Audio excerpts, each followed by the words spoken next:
પત્નીની મસ્કરીનો ઠપકો આપતા મામાની કુહાડીના ઘા ઝીકી કરી હત્યા. ધાંગધ્રાના પથુગઢ ગામે મામા ભાણાના સંબંધને કાળીમાં લગાડતો બનાવ સામે આવ્યો છે. પત્નીની મસ્કરી કરવાની ના પાડતા ભાણાએ જ પોતાના મામાની હત્યા કરી નાખી છે. સુરેન્દ્રનગર જિલ્લામાં ગુનેગારોની હિંમત વધી રહી છે. રોજ લૂંટ અને હત્યાના ગુના સામે આવતા હોય તેમ હવે પથુગઢ ગામે પત્નીની મસ્કરીનો વિવાદ જ જાનલેણી સાબિત થયો છે. છોટાઉદેપુરના 52 વર્ષીય વિક્રમભાઈ તડવી પોતાની પત્ની અને બાળકો સાથે ખેતમજૂરી કરતા હતા. સાથે જ કુટુંબનો ભાણો રોહિત તડવી પણ ત્યાં જ કામ કરતો હતો. રોહિત વારંવાર મૃતકની પત્નીની મસ્કરી કરતો હતો. અનેકવાર સમજાવ્યા છતાં પણ મસ્કરી બંધ ન કરતા વિક્રમભાઈએ તેને ઠપકો આપ્યો હતો.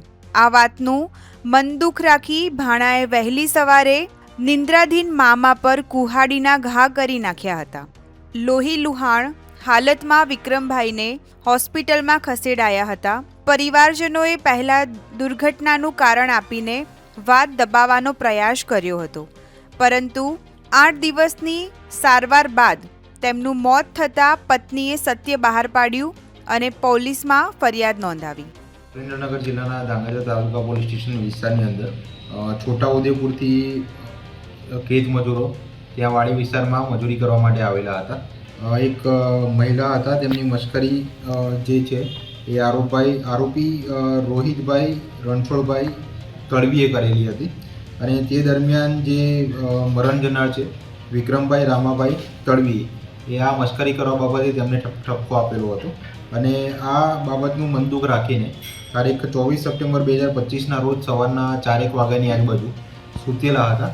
તે દરમિયાન જે આરોપી છે તેમણે કુહાડી દ્વારા મરણ જનારના માથાના ભાગે ગંભીર ઈજા કરેલી હતી. અને આ કારણોસર તે બેભાન થઈ જતા જે મરણ જનાર છે તેમને હોસ્પિટલાઇઝ કરવામાં આવેલા હતા.